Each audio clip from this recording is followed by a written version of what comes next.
Hello fellow YouTubers, this is DVD Collector 1986 here with a new video.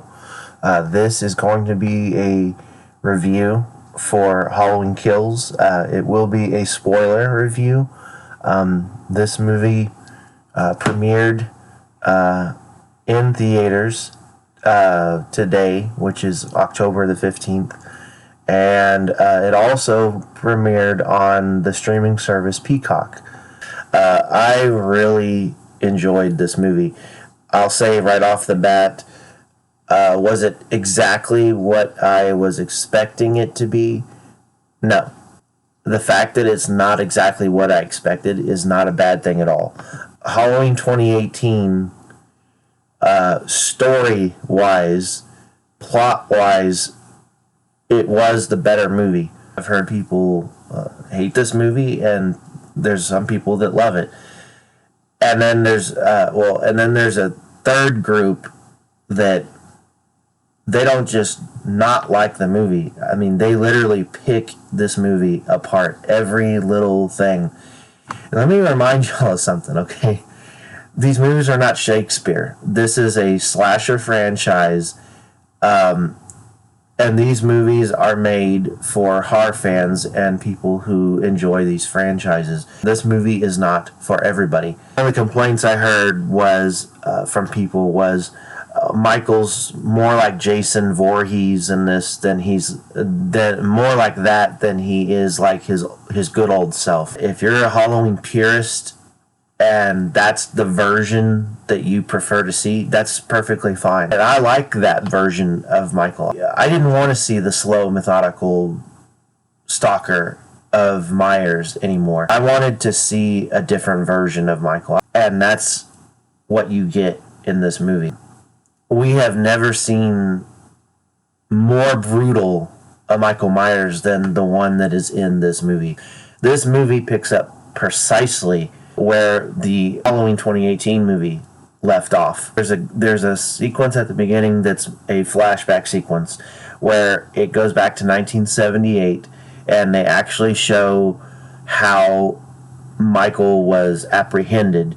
Fast forward now, 40 years later, they go to a local bar in Haddonfield, and you're introduced to Tommy Doyle, the nurse, Marion Chambers, Lonnie, and Lindsay Wallace is also in it. This movie connects more to the first movie and has more in common with the first movie than Halloween 2018 did. What ends up happening is it's the same night as Halloween 2018, and Michael is on the loose.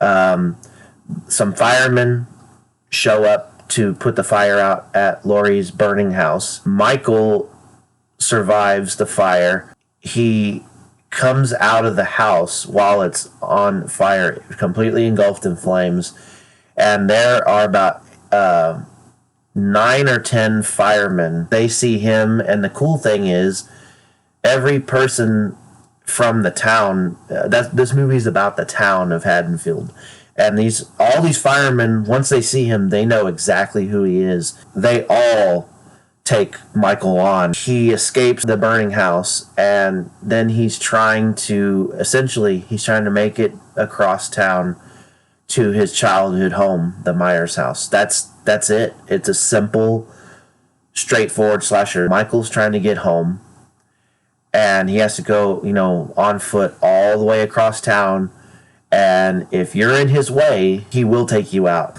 If ever a movie and its title lived up to their name, it would be this movie. Michael kills everybody in this movie, and I mean everybody. Cameron gets killed. Nurse Marion Chambers gets killed. Who else? Tommy Doyle gets killed too. And also a character I forgot to mention, the original Sheriff Brackett is in this movie, Charles Cyphers. He plays a security guard at Haddonfield Memorial Hospital, and basically he dies too. But every main character, by the end of the movie, every main character dies.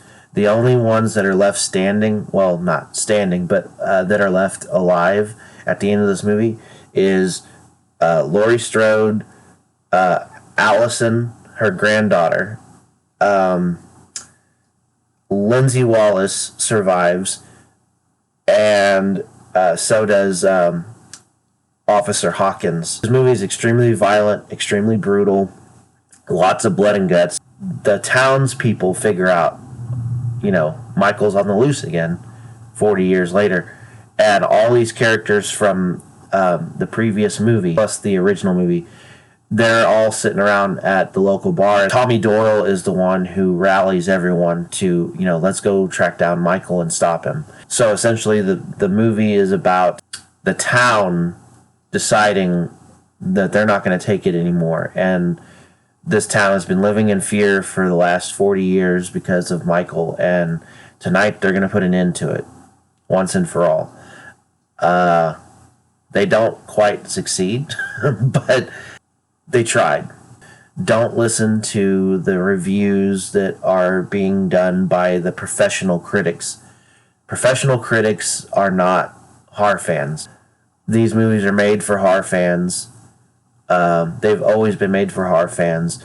And if you're a fan of the old franchise or any of the movies in the franchise, if you're a Halloween fan, and if you're a Jason fan, Friday the 13th, you'll enjoy this too. For what it was, this movie was excellent. I see what they're trying to do with these new movies. I like the direction that they're going in.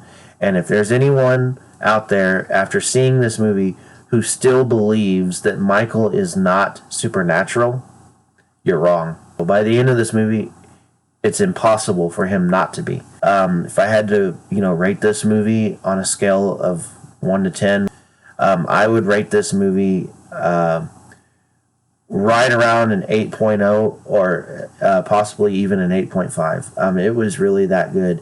It's a simple, straightforward slasher. That's what you're going to get. If you go in expecting anything more than that, you're going to be disappointed. Excellent movie, worthy sequel, and a worthy follow-up to Halloween 2018 and Halloween 1978. So anyway, this was my spoiler review for Halloween Kills.